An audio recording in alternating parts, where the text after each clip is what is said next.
Avec vous sur Sud Radio, on est ensemble jusqu'à midi. C'est ensuite André Berkoff qui sera avec vous. Vous savez que Sud Radio vous accompagne. On est en direct de 5h du matin jusqu'à tard le soir, plus de 22h30. Donc merci aux réalisateurs qui réalisent, qui sont là dans les locaux de Sud Radio et qui nous permettent à nous de rester confinés, mais avec beaucoup de prudence pour eux. On est aujourd'hui, évidemment, le commentaire, vous l'imaginez, va concerner l'intervention du président de la République. Je suis avec Geneviève Gotzinger. Bonjour, présidente de l'agence Image. Bonjour. Bonjour Valérie. Bonjour. Alexis Poulain. Bonjour. Bonjour Valérie, bonjour tout le monde. Journaliste, directeur de la publication du Monde Moderne. On vous retrouve également sur Sud Radio dans la matinale de Patrick Roger et Cécile Doménibus pour un édito. Frédéric Dabi, bonjour, directeur général adjoint de l'IFOP. Bonjour Valérie, bonjour à tous.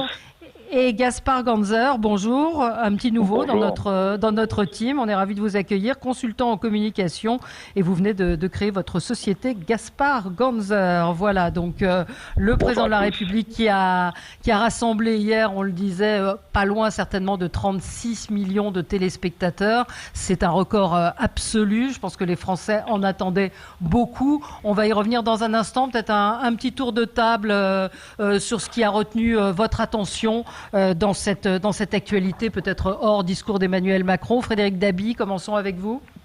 Oui, bonjour à tous. C'est un coup de cœur un peu triste. C'est la disparition de Maurice Barrier, un acteur de cinéma et de théâtre français, mort du Covid à 87 ans. Alors son visage peut-être, son nom peut-être ne dit pas grand-chose à nos auditeurs, mais son visage, sa gueule, si j'ose dire, dira énormément de choses. Il a joué dans Coup de tête, Deux hommes dans la ville, des films avec Belmondo, Delon, Les Fugitifs avec Depardieu et Pierre Richard. Et surtout, il s'inscrit dans cette tradition, cette belle tradition française du second rôle des acteurs qui n'ont jamais percé comme des premiers rôles, mais qui ont accompagné des générations de cinéphiles, de Maurice Biraud à Paul Le Person, de Robert Dalban à Jean Bouis, qui avait d'ailleurs joué avec Maurice Barrier dans Coup de tête. Voilà, c'est une certaine tristesse de voir le Covid emporter cet acteur français. Oui, qui était effectivement une des figures importantes du cinéma français, et ces seconds rôles que vous évoquez qui ont fait aussi toute la richesse de notre cinéma. On va passer au coup de gueule ou Alexis, peut-être Gaspard Ganzer. Je vais faire dans l'ordre. Gaspard Ganzer, qu'est-ce qui a retenu votre attention à vous? Ce matin, on a eu la confirmation que Bernie Sanders, qui était donc candidat à l'investiture pour le Parti démocrate à la présidentielle américaine qui a lieu cette année, rejoignait, après avoir abandonné Joe Biden, qui était son principal concurrent et qui est aujourd'hui maintenant le candidat qui va être investi par les démocrates pour lutter contre Trump. J'ai choisi ce sujet pour deux raisons. La première, c'est parce que Sanders, qui a bientôt 80 ans, a fait une campagne quand même assez exceptionnelle, un peu atypique, parce que très engagé, on va dire à gauche, même si ça a moins de signification aux États-Unis, très moderne, avec à ses côtés peut-être une future candidate aux élections présidentielles, Alexandria Ocasio-Cortez. Et puis surtout parce que se pose la question de est-ce qu'il y a une alternative à Trump aux États-Unis. Trump aujourd'hui est dans la tourmente avec cette gestion de crise du coronavirus qui fait beaucoup de morts aux États-Unis et surtout des grands ravages économiques. Donc peut-être une partie des Américains attend l'alternance. Bon, très bien. Oui, ça méritait d'être souligné. Alexis Bachelet. Bachelet, c'est Alexis Poulain, pardon, je me mélange. C'est l'autre. Décidément, c'est l'autre. Alexis Poulain. Alors c'est pas un coup de cœur, c'est un coup d'inquiétude sur ces feux de forêt à quelques kilomètres de Tchernobyl qui sont toujours pas maîtrisés.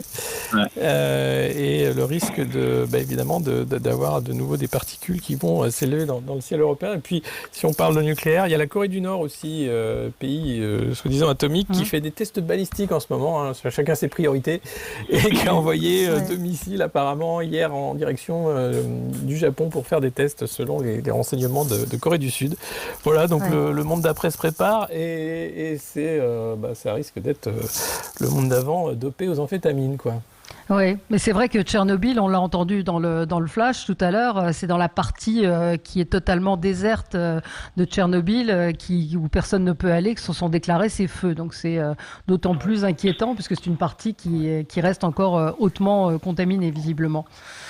Geneviève Gotzinger.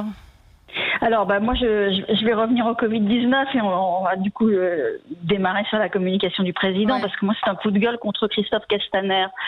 Ce qu'on a reproché à la communication générale sur le Covid-19 ces dernières semaines, c'était une espèce de cacophonie, des injonctions paradoxales. Là, on a hier un président de la République, on va y revenir, extrêmement clair, je trouve, avec un discours radicalement différent de ses précédents. Et ce matin, le ministre de l'Intérieur revient à cette logique de communication pas claire. Il introduit finalement le doute en expliquant que le déconfinement le 11 mai, c'est pas une certitude, c'est un objectif. Alors que le président de la République, de manière extrêmement claire hier, dit le 11 mai, ce ne sera possible que si, bien sûr, mais le 11 mai sera le début d'une nouvelle étape. Donc une nouvelle fois, par cette formule extrêmement maladroite du ministre de l'Intérieur, on revient à une communication moins claire et plus cacophonique. Oui, enfin ce matin, il y avait Olivier Véran qui était aussi sur une radio concurrente, qui avait beaucoup de mal à répondre aux questions des auditeurs de façon précise, à savoir par exemple dans les EHPAD, comment ça va se passer. Le président a annoncé qu'on pourrait voir nos aînés, voir nos parents, et là la réponse, elle n'est pas là non plus. Et on a Jean-Michel Blanquer qui annonce aussi que ça va être très compliqué le retour à l'école. Donc il y a des choses, on va y revenir sur des choses qui ont été annoncées hier et qui ce matin... on a un peu l'impression que les ministres vont faire le boulot, un peu le sale boulot derrière. De toute façon, le gouvernement a 15 jours pour mettre un plan derrière le mot de nouvel espoir. Hein. Ça c'est clair. Ouais. Alors, petit tour de table, Gaspard Ganzer. Je rappelle que vous avez été conseiller en communication. Enfin, vous avez été, directeur de la communication. Je trouve pas le mot de François Hollande. Donc, vous connaissez bien cet exercice-là. Comment est-ce que vous avez trouvé hier le président de la République? Tout d'abord, petit exercice de modestie personnelle, parce que comme moi-même, j'ai travaillé à l'Élysée, je sais que ce sont des exercices très, très difficiles. Il n'en reste pas moins que j'ai trouvé le président convaincant. J'avais été un peu sceptique sur ses interventions précédentes, très belliqueuses, bellicistes, très guerrières, où il avait répété, vous savez, 6 fois le mot guerre. J'avais été un peu plus interrogatif aussi sur les cartes postales qu'il avait envoyées avec des déplacements un peu partout sur le territoire. Là, je l'ai trouvé bon pour 3 raisons. La première, c'est que il a reconnu des erreurs et des failles, et ça me semble essentiel. Tout le monde a bien compris qu'on était dans une situation exceptionnelle et qu'on pouvait se tromper, il l'a dit. 2, parce que j'ai trouvé que dans le ton, il était quand même plus simple, plus proche. Et 3, parce qu'il a quand même fait preuve de courage, parce qu'annoncer une date, même si elle est indicative, comme le 11 mai, et dire que les écoles vont peut-être rouvrir, c'était courageux. Donc maintenant, il faut que le gouvernement mette en œuvre cette volonté présidentielle, mais j'ai trouvé que c'était courageux. Oui. Geneviève Gotzinger. Oui, moi je suis assez d'accord avec ça. Je trouve qu'on est passé d'une communication qui était très exaltée, qui était très martiale, effectivement, et qui par là même était passablement anxiogène pour les Français, à un discours qui est beaucoup plus dans l'empathie, beaucoup plus concret aussi, beaucoup plus porteur d'espoir. En fait, j'avais le sentiment hier, en écoutant Emmanuel Macron, qu'il avait pris en compte tous les reproches qui avaient été faits à sa communication jusque-là et qu'il faisait l'exact inverse. Donc il y avait c'était un discours davantage de véracité, de transparence, de clarté, avec une date, avec effectivement, comme le dit Gaspard, la reconnaissance des failles, et une forme d'humilité. Et puis on n'infantilisait plus les Français, il n'y avait plus cette culpabilisation qu'il y a eu à un moment. Au contraire, il y avait de la bienveillance dans la manière de leur parler. Et puis autre chose, il n'était pas martial hier, mais il décidait. Sauf que pour la première fois, il ne s'est pas caché derrière le comité d'experts, derrière les scientifiques.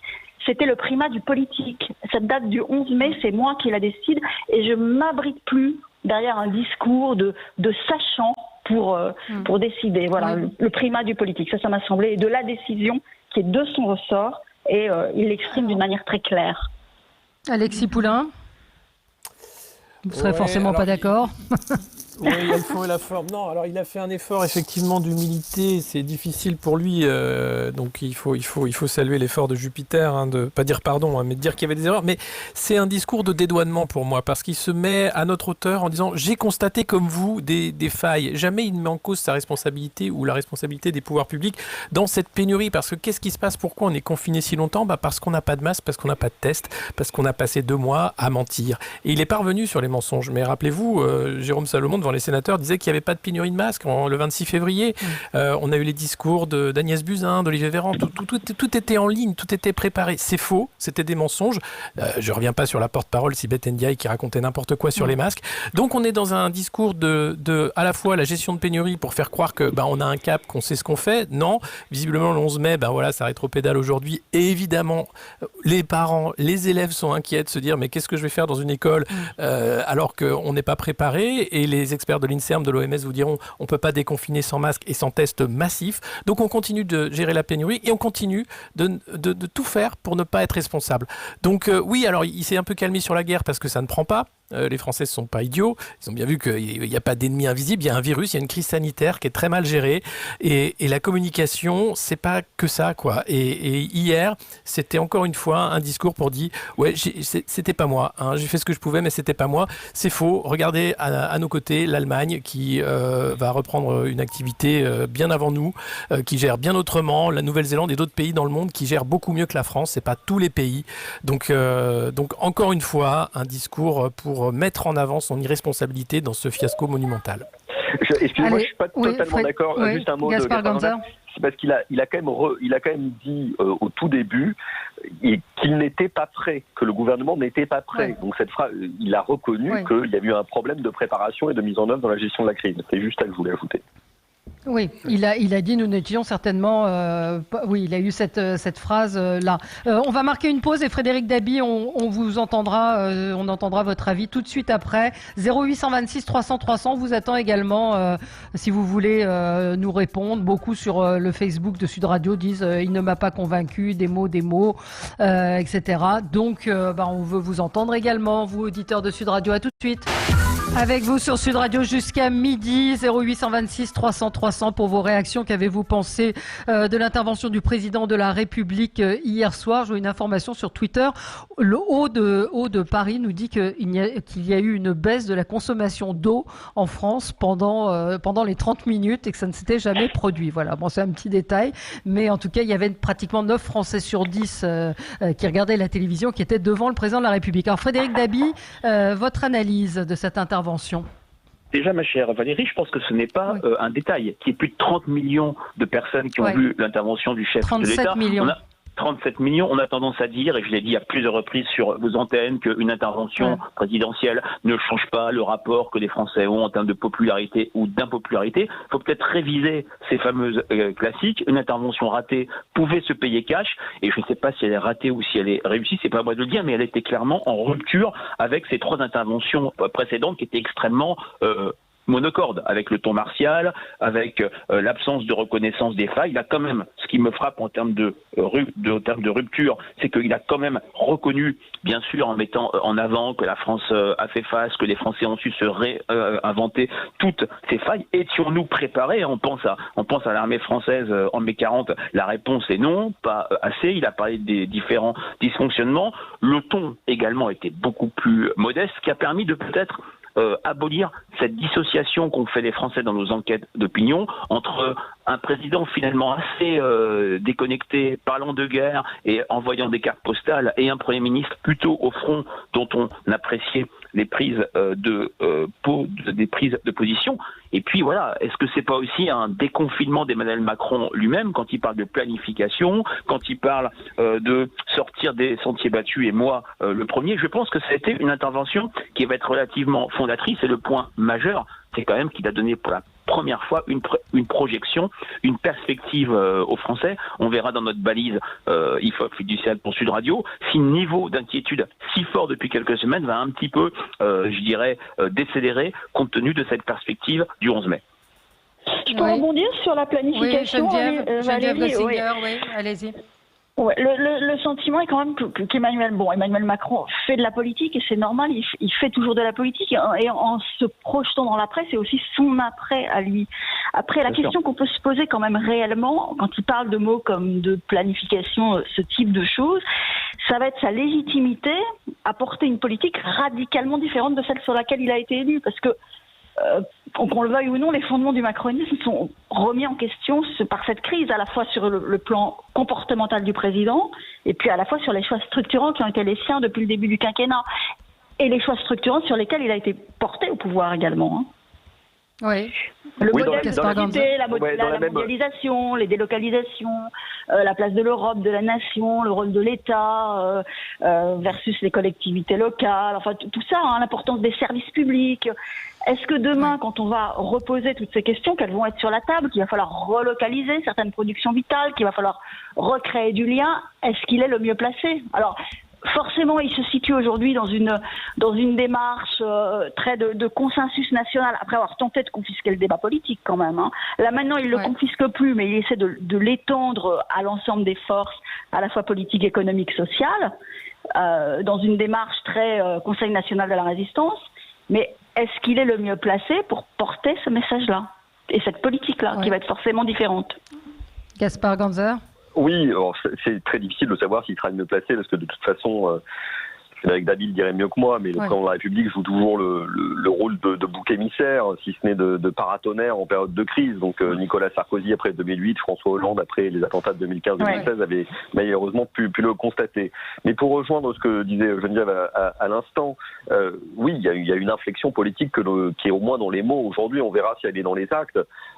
Visiblement, la dernière partie du quinquennat ne sera plus celle ni de la communication jupitérienne, ni celle des réformes de structure ou des réformes libérales, si ce n'est ultra-libérales. On est sur autre chose, et moi j'ai été très, très frappé de ce qu'il a dit sur le point de la solidarité, de la fraternité, et sur la dette des pays africains. Alors ça, je m'y attendais pas du tout, mais alors c'est un signal très fort envoyé évidemment à l'Afrique et envoyé à tous ceux qui sont des tenants de l'universalisme et de la solidarité mondiale.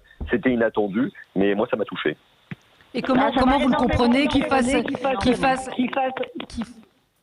Oui. Comment vous comprenez qu'il ait fait cette annonce justement dans une période où on dit aux Français, voilà, on va avoir une dette exceptionnelle, il va falloir travailler plus pour relancer l'économie et on efface la dette des pays africains? Valérie, vous avez une... Pardon. Non, mais je pense qu'il faut pas exclure que les hommes politiques, y compris le président de la République, aient des convictions. Je crois que le président de la République, dans son ADN, au bout du compte, il y a quand même la solidarité internationale. Et il sait bien que si chaque pays se replie sur lui-même et qu'on est dans le règle du chacun chez soi et du chacun pour soi, ça se retournera contre nous. Parce qu'au-delà de la générosité vis-à-vis des pays africains, il faut bien savoir que si il y a un collapse, un effondrement en Afrique, l'Europe en paiera les conséquences d'un point de vue économique et d'un point de vue migratoire. Alors, est-ce que c'était le moment de dire ça? Alors peut-être de faire tourner, Geneviève, et puis après Alexis. Par rapport à l'Afrique, il y a effectivement, je pense, des convictions du président de la République. Il répond quand même à une demande qui est celle des principaux présidents d'Afrique subsaharienne francophone, et notamment à la très belle tribune du président sénégalais Macky Sall dans Jeune Afrique cette semaine. Mais au-delà de ça, c'est vrai qu'on a l'impression depuis le début de la pandémie que la France était en train de perdre des positions en Afrique, notamment au profit de la Chine. Moi, je travaille pas mal sur l'Afrique, j'ai des clients africains, notamment en Côte d'Ivoire, et ils étaient très sensibles au fait qu'aujourd'hui, l'aide, elle vient de Chine, elle vient du patron d'Alibaba, et par rapport à ça, la France montrait une forme de vulnérabilité et une forme de distance aussi par rapport à l'Afrique. Et donc, il était très, très, très important, très rapidement, de répondre à ces sollicitations et de montrer, pour l'avenir, qu'on était auprès de nos amis africains qui comptent sur nous. Moi, un certain nombre de gens m'ont dit, mais attendez, nous, on va avoir besoin de vous. Là. Donc, mais est-ce que c'était c'est important. Oui, mais Frédéric Dabi, est-ce que c'était le moment hier d'évoquer ça dans ce discours, dans cette allocution?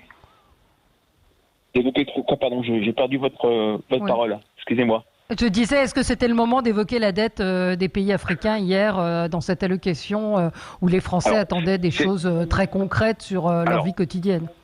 C'est clair que c'est pas un sujet que les Français attendaient particulièrement, mais je pense que de ce point de vue-là, le président était relativement concret sur toute une série de choses. Donc, heureusement, je dirais que cette annonce sur la dette en Afrique, dans un contexte où la dette française et les dettes européennes vont bien sûr exploser, a été à mon avis très très peu retenu. Ce que les Français ont surtout retenu, c'est cette date du 11 mai. Et comme le disait Geneviève tout à l'heure, dans son coup de gueule, je pense que c'est particulièrement dévastateur qu'au lendemain de la parole présidentielle, certains exégètes commencent à dire oui, c'est après le 11 mai, à partir du 11 mai.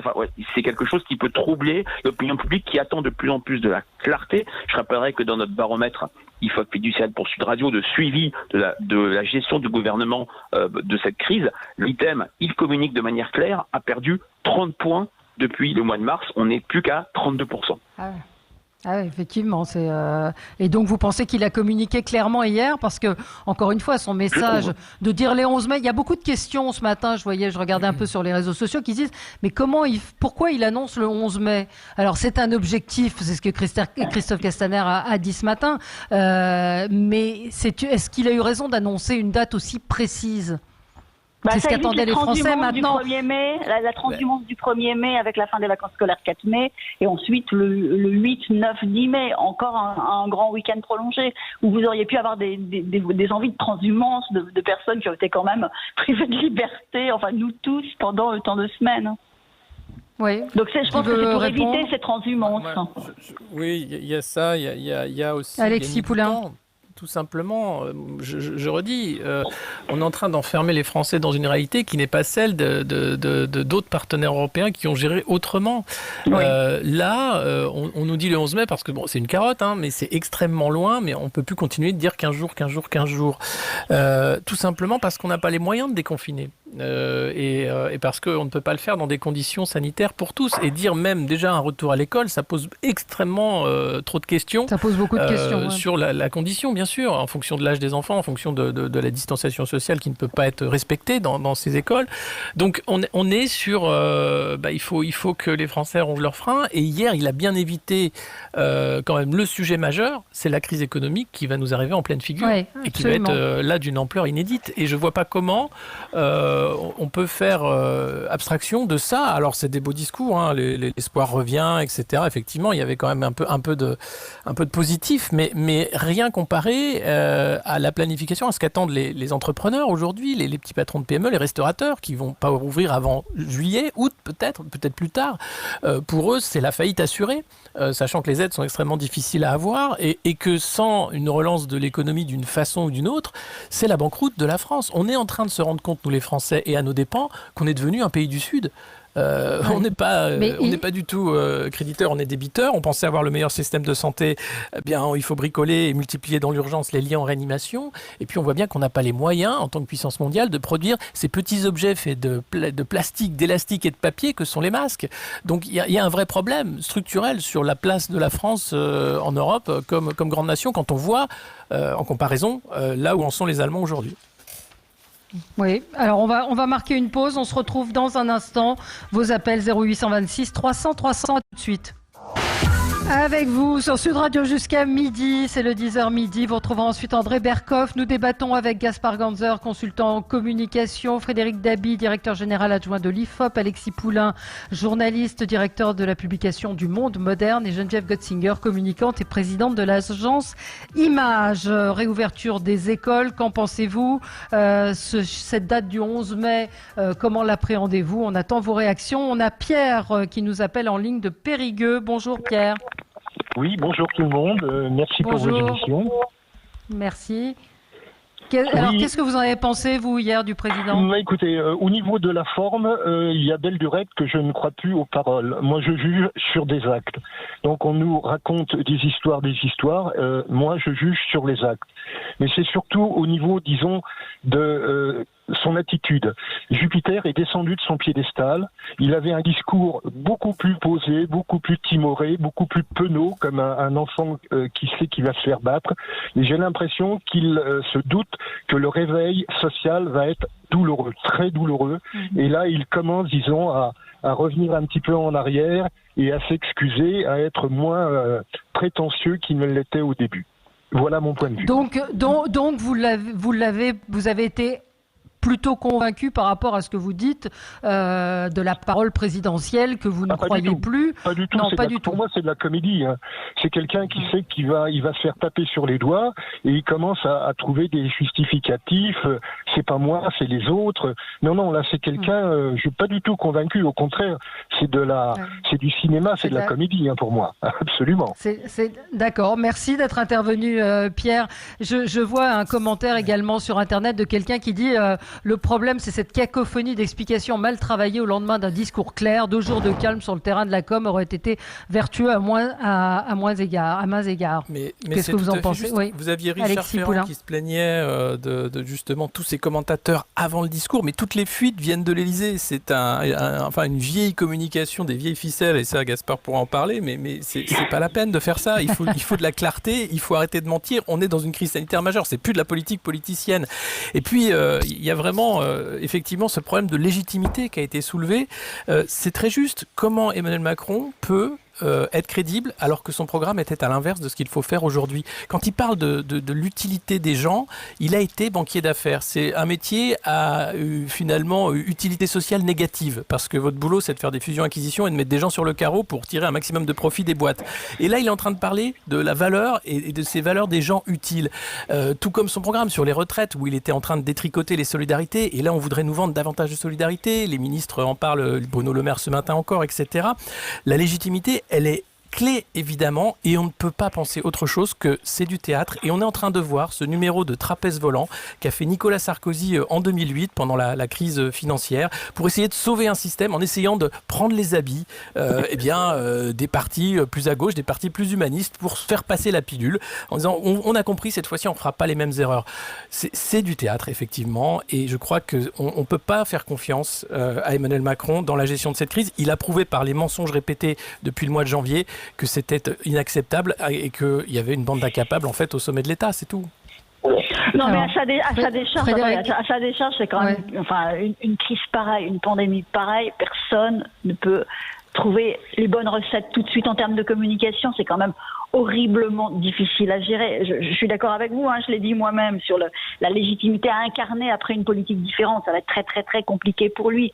Mais enfin, reconnaissez quand même l'ampleur de ce qui lui tombe dessus et la difficulté humaine, un peu d'empathie aussi de notre part envers lui devant cette crise phénoménale qui lui tombe dessus à un moment donné.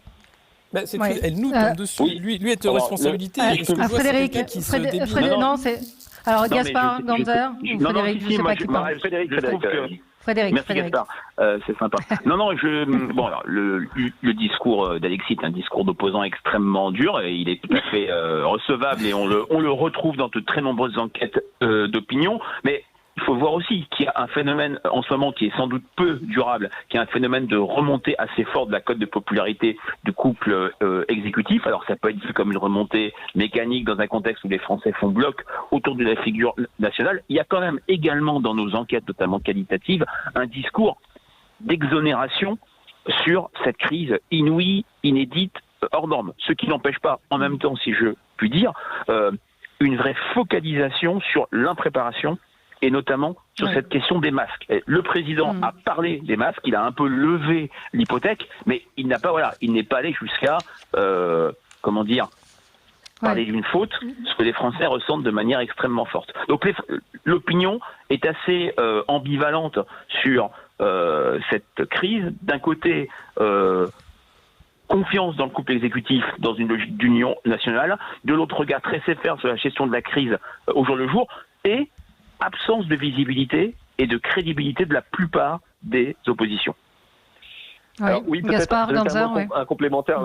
Moi, il m'est arrivé d'être critique vis-à-vis de la communication parfois trop jupitérienne du président ou de la cacophonie, pour pas dire le bordel de la communication gouvernementale. Là, je pense qu'il faut parfois savoir reconnaître qu'il y a du mieux. Là, il y a incontestablement du mieux dans l'empathie, la reconnaissance des failles, la proximité. Après, comme ça a été dit tout à l'heure par notre auditeur, on jugera sur les actes et sur notamment l'aspect logistique. Le défi de la lutte contre cette épidémie, il est quand même d'abord logistique. Est-ce qu'on est capable de produire ou d'acheminer des masques, de faire des tests? Et malheureusement, là, le réel va être extrêmement concret. On va être confronté à des choses qui peuvent être d'une étonnante simplicité ou banalité. Notre capacité à répondre de façon organisée à partir du 11 mai. Je pense que le rôle du politique, et c'est ce qu'a fait le président de la République, c'est de fixer des objectifs qui peuvent sembler ambitieux. Et puis après, l'administration, les entreprises doivent se mettre à la hauteur. Vous savez, j'ai vécu les attentats. Les attentats, excusez-moi, d'octobre, de novembre et de janvier 2015 et de juillet 2016. À chaque fois, le rôle du président de la République, Premier ministre et du ministre de l'Intérieur, ça n'a pas été d'arrêter les terroristes eux-mêmes ou d'aller les chercher chez eux ou de confiner ou d'arrêter des fichiers S. Ça a été de fixer des objectifs très ambitieux, parfois plus ambitieux que ce que l'administration, les policiers, les gendarmes, les services secrets pouvaient nous dire, et après de les forcer à se mettre au diapason. Et ça, c'est le rôle d'un chef de l'État. Oui, mais est-ce que ça peut aussi, c'est assez risqué, ça peut revenir comme un boomerang, c'est-à-dire que va-t-il se passer le 11 mai si on ne peut pas déconfiner comme ça a été annoncé? Valérie, je suis d'accord avec vous, c'est risqué, mais le rôle d'un politique, c'est pas d'être un gestionnaire, c'est d'avoir de l'ambition et surtout du courage. Incontestablement, Emmanuel Macron, il a fait preuve de courage. Vous savez, juste une anecdote personnelle. En novembre 2015, quand il y a eu les attentats terribles que vous connaissez, la totalité de l'opposition nous a demandé, petit 1, d'interdire de fermer tous les cafés, petit 2, d'annuler la COP21, la conférence de Paris sur le climat, petit 3, d'annuler les élections régionales qui avaient lieu 3 semaines après. En janvier 2015, nous n'aurions pas organisé, et nous l'avons pas fait, nous n'avons pas écouté ce qu'a dit l'opposition parce qu'on pensait que la vie devait reprendre ses droits. Et au mois de janvier, si on avait demandé l'autorisation à l'opposition pour organiser la grande marche du 11 janvier qui a réuni 4 millions de personnes et une centaine de chefs d'État et de gouvernement, eh bien personne évidemment ne l'aurait fait. Parfois, il faut avoir de l'audace et du courage. C'est ça le rôle d'un chef de l'État. Et après, l'histoire le jugera, mais il a eu du courage. Oui. Enfin, il y a du courage, mais il y a aussi une crise qui révèle, qui révèle des faiblesses profondes de notre système quand même. Pourquoi est-ce qu'on se retrouve dans une situation économique plus fragile que l'Allemagne notamment? Parce que Emmanuel Macron, son gouvernement n'ont pas su profiter de la croissance pour dégager des marges aussi. Pourquoi est-ce qu'on a le plus fort taux de prélèvement obligatoire, un déficit budgétaire extrêmement fort, une dette publique colossale, et que en même temps on a un système de santé qui se révèle plus déficient que celui des Allemands? Pourquoi est-ce qu'avec des dépenses de santé équivalentes, on s'organise moins bien que nos voisins allemands? Enfin, il y a quand même des questions qui sont des questions politiques, qui sont des questions un peu techniques et qui vont être posées. Pourquoi est-ce qu'on a perdu notre souveraineté sur des matériels essentiels qui touchent à notre sécurité sanitaire? Bon, voilà. Alors, la préparation, elle n'est pas que d'Emmanuel Macron, pardonnez-moi, Gaspard, mais la destruction des stocks de masques, la non-reconstitution des stocks de masques, c'est malheureusement le quinquennat précédent. Donc ça aussi, je pense que les questions vont se poser à tout le monde. Bien sûr. Oui, elle est collective. Elle est collective et ancienne. Chacun devra balayer devant sa porte et le temps des comptes viendra. Mais moi, je n'ai jamais dit que tout ce que nous avions fait était parfait, bien au contraire. Oui, et il y aura effectivement des choses sur lesquelles il faudra essayer de comprendre ce qui a pu se passer. Et effectivement, est-ce que les masques, on les aura? Quand est-ce qu'ils vont arriver? On demande aux Français de fabriquer des masques eux-mêmes. C'est là aussi, on a un petit peu de mal à comprendre comment on en est arrivé là. Et puis on remet pas en cause certains tropismes comme cette espèce d'hypercentralisation de l'État, par exemple. Comment est-ce qu'on peut imaginer que des masques étaient interceptés à un moment, des masques commandés par certaines collectivités locales ou certaines régions? Enfin, Au-delà de ça, j'ai autour de moi, et je l'ai dit hier et je le redis, plusieurs chefs d'entreprise qui ont proposé des masques, qui ont envoyé des mails à Jérôme Salomon en lui disant, l'un d'entre eux m'a dit avoir le mail, donc je le dis, avoir proposé 30 millions de masques vers le 10 mars, il n'a reçu aucune réponse. C'est quand même, là aussi, il y a eu des dysfonctionnements dans les ARS, etc., etc. Oui, c'est toute cette chaîne de dysfonctionnement. Mais Emmanuel Macron en a parlé pour le coup, en disant j'ai été témoin de ces dysfonctionnements, qui est bien sûr responsable. Et toutes ces années, effectivement, de gestion en pensant que la tragédie ne viendrait pas, alors que cette pandémie, elle est dans les papiers, dans les prédictions depuis 2005, depuis H1N1. Oui, mais bon, comme c'est pas nous, on attend. C'était difficile. Voilà. Oui, non, mais...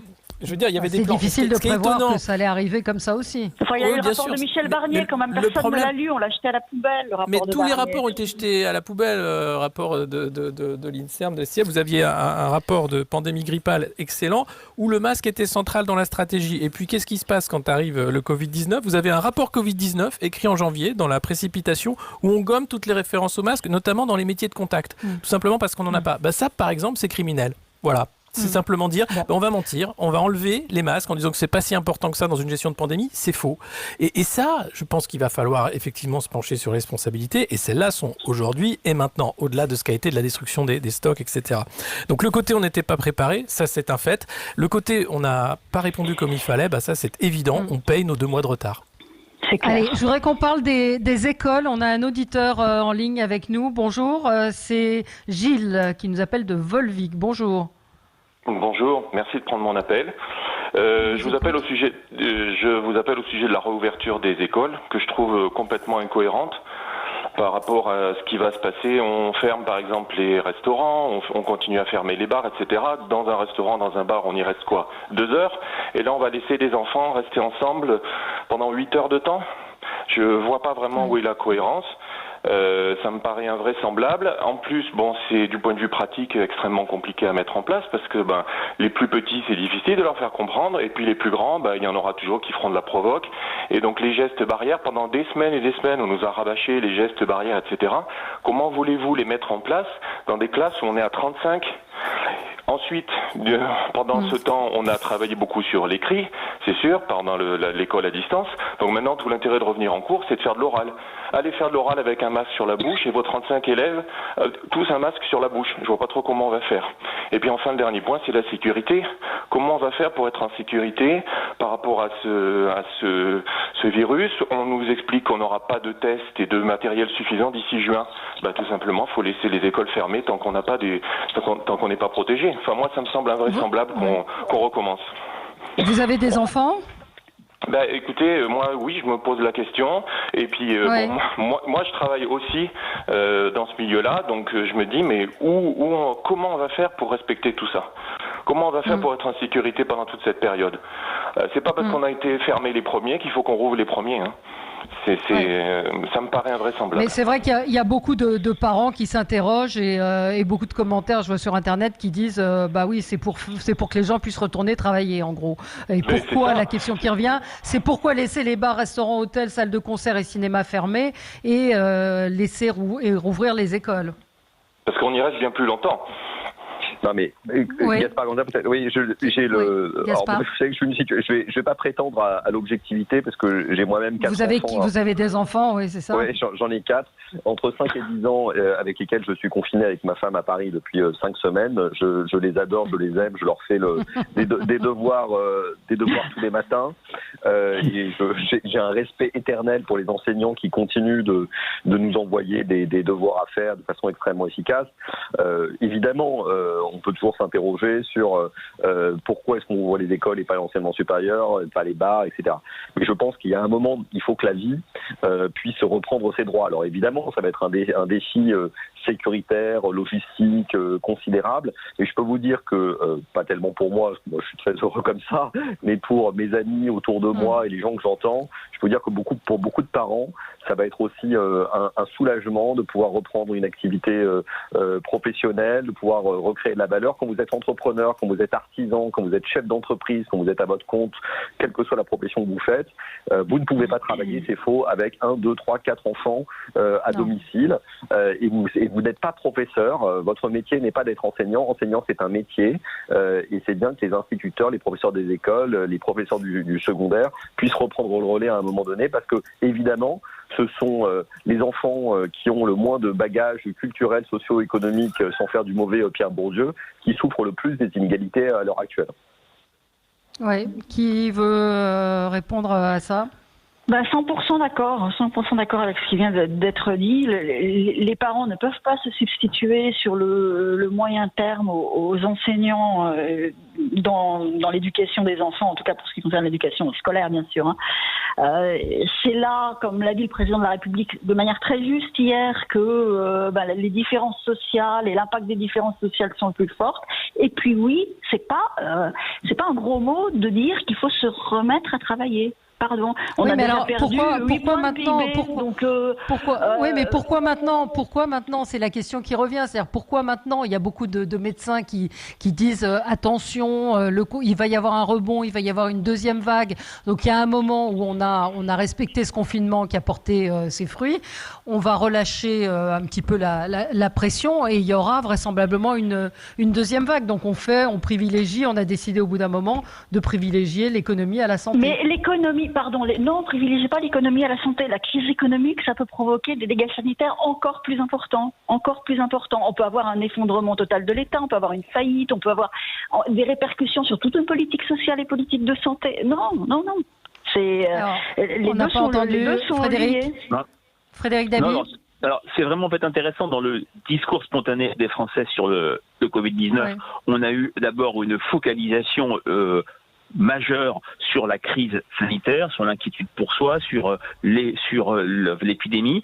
très peu de choses sur l'inquiétude économique et sociale. Et là, de plus en plus, on n'a peut-être pas à égalité. Pas comme le fait Trump aux États-Unis, où il lie systématiquement inquiétude, crise sanitaire et crise économique, mais comme le disait tout à l'heure Gaspard Ganzer, il a une échéance électorale importante, et n'oublions pas que les 3 derniers présidents battus à l'issue de leur premier mandat l'ont été sur une crise économique.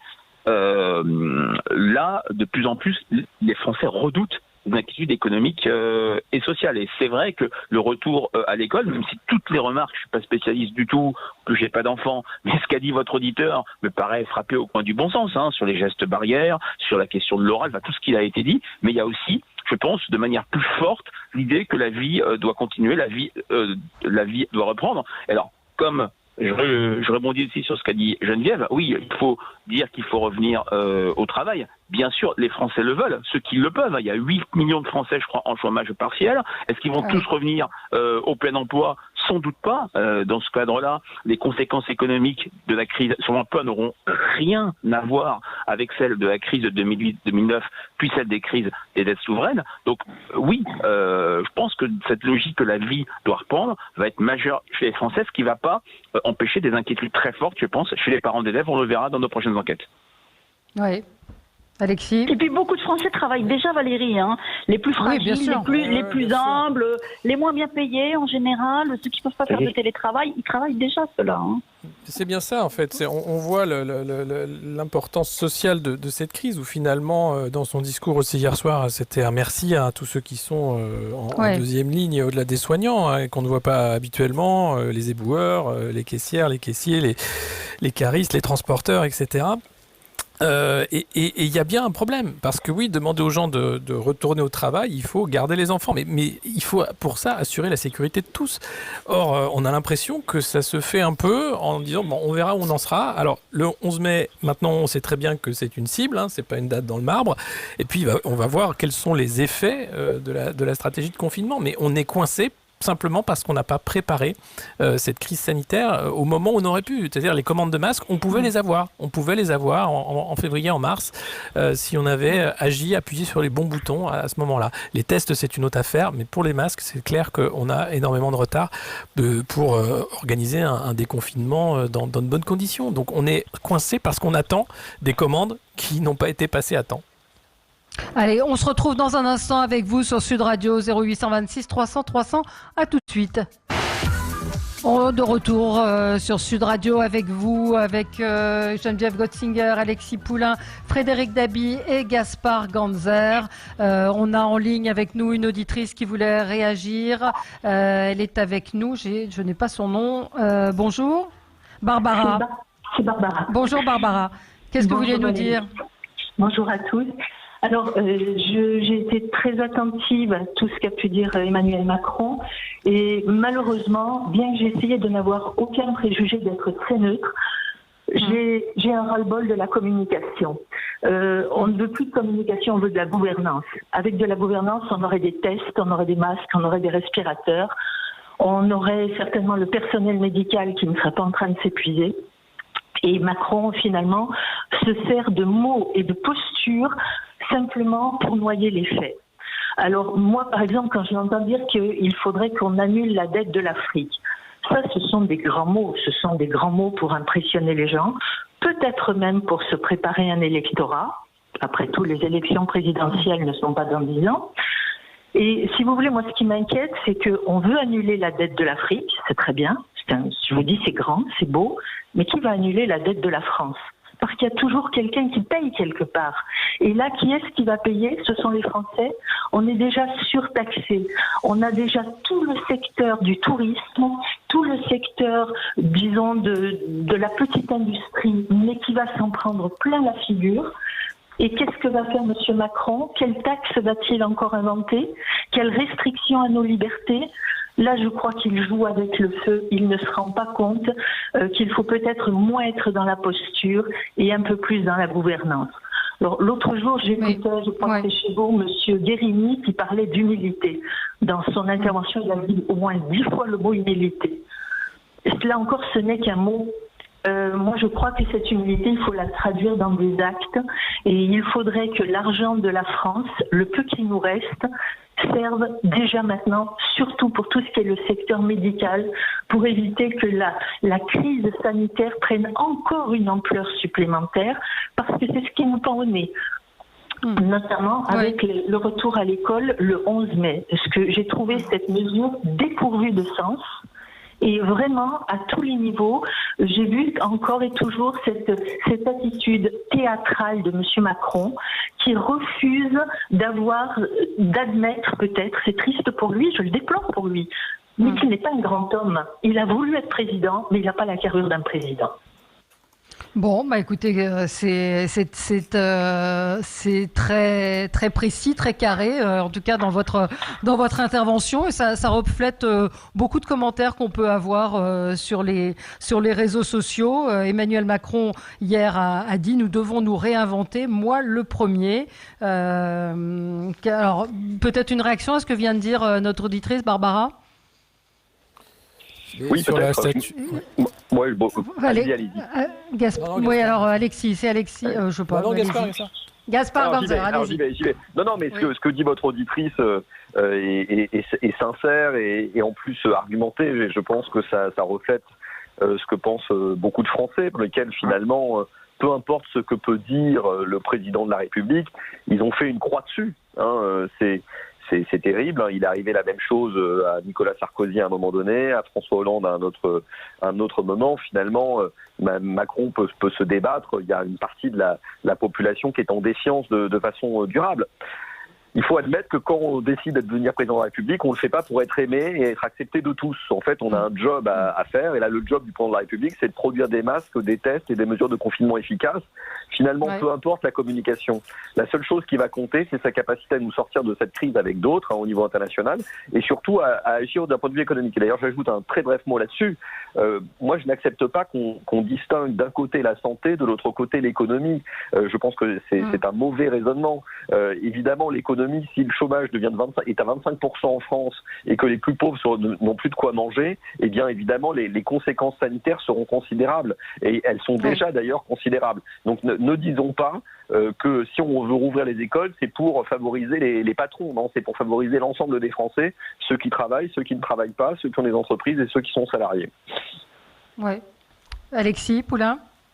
Oui, c'est ça. C'est-à-dire qu'il faut déconfiner, mais dans de bonnes conditions. Or, aujourd'hui, le 11 mai, c'est ce qu'on pourrait faire de mieux compte tenu de ce qu'on a. Et on en est loin encore, malheureusement. Et c'est ça qu'il va falloir essayer de comprendre. Comment on en est arrivé là à mettre à l'arrêt une des top 10 économies mondiales à cause de ce virus. Et pour nous, ça va coûter extrêmement cher. On n'a pas les moyens aujourd'hui. Il y avait un grand absent hier du discours d'Emmanuel Macron, c'était l'Europe. C'était extrêmement préoccupant parce que oui, il a parlé de l'Afrique, mais il n'a certainement pas parlé de la réponse européenne. Il a salué les voisins autrichiens et allemands qui nous aidaient à prendre des malades, mais sur la réponse européenne, lui qui est d'habitude quand même un champion de l'Europe, il a été totalement silencieux. Et on peut se poser la question de qu'est-ce qui va se passer au niveau continental avec cette fracture entre les pays créditeurs et les pays débiteurs qui va ne faire que s'accélérer et qui peut être là un danger réel pour la suite. Frédéric Dabi, sur effectivement cette absence d'Europe. Oui, alors c'est vrai qu'il n'a pas parlé d'Europe, il n'a pas cité son Premier ministre, il n'a pas parlé du second tour, voire de l'annulation des élections municipales. On ne peut pas lui demander d'aborder tous les termes. C'est vrai que quand même l'absence de la question européenne est particulièrement marquante, d'autant plus que sur la question des dettes, le gouvernement essaye de mutualiser, de faire en sorte, avec les négociations avec Bruno Le Maire, des dettes relativement communes. Je veux revenir aussi sur ce qu'a dit cette auditrice. C'est vrai, ce qu'elle dit, il y a une partie des Français relativement important, on est sur 25-30%, qui sont sur un rejet catégorique d'Emmanuel Macron. C'est l'item dans nos baromètres de très mécontents ou n'approuvent pas du tout. Ceux-là sont perdus même pendant des crises. François Hollande était monté à presque 50% de n'approuve pas du tout. Il avait réussi à en faire revenir au moment des drames de janvier et novembre 2015. On voit que c'est chez Emmanuel Macron, il est revenu à un niveau de popularité hanté crise des Gilets jaunes, c'est-à-dire au printemps-été 2018, mais il n'a pas réussi à dégeler cette part de l'opinion publique qui ne compte plus du tout sur lui et qui est dans une posture de défiance absolue, malgré ce caractère de crise hors norme que l'on connaît. Ouais. Oui. Un dernier mot pour répondre à cette auditrice. La communication, c'est pas juste une posture. Je pense que la communication, c'est important pour entraîner l'adhésion, pour essayer d'avoir l'adhésion maximale, parce que l'adhésion, c'est la condition aussi de l'acceptabilité des mesures qui sont prises sur une certaine durée. Est-ce que nos anciens, alors il n'a pas répondu à tout, c'est vrai, mais c'est important parce que s'il n'y a pas d'acceptabilité, on va pas tous ensemble dans la même direction. On n'accepte pas ces décisions. Et c'est vrai qu'on se rend compte que là, la défiance est très très lourde parce que la communication dans un premier temps a été ambiguë, elle n'a pas été très véridique. Mais hier, en étant dans une forme de véracité et de pédagogie de l'action, il a, à mon avis, renoué avec une forme de communication qui n'est pas que de la posture, mais qui est aussi à nouveau la volonté d'arriver à entraîner et de restaurer une forme de confiance d'une majorité de Français. En tout cas, sur les décisions, je veux dire à court terme, sur la gestion de la pandémie elle-même et sur les décisions qui vont être prises. Oui. Frédéric Dabi, quelle question est-ce que vous allez poser dans votre prochain sondage par rapport à cette intervention ? Sans doute. Alors, on n'a pas fait de sondage à chaud suite à cette intervention. Je suis pas trop fan des sondages à chaud qui sont trop éruptifs. Ouais. On va plutôt poser nos grands indicateurs de niveau d'inquiétude, de confiance dans les pouvoirs publics pour faire face à cette crise. On a vu cette dégradation assez stupéfiante. Et puis, peut-être des questions plus sur la question de l'école. Hein. On sent que c'est le retour au 11 mai des élèves constitue un sujet central. Et puis peut-être des projections sur l'après 11 mai. Très bien. Merci à tous les quatre. Merci à vous, auditeurs de Sud Radio, d'avoir été avec nous. Et puis, vous retrouverez André Berkoff tout de suite, qui est toujours dans tous ses états, confiné, mais toujours en pleine forme. À tout de suite avec André Berkoff. Et nous, on se retrouve demain à 10h pour d'autres débats. À tout de suite.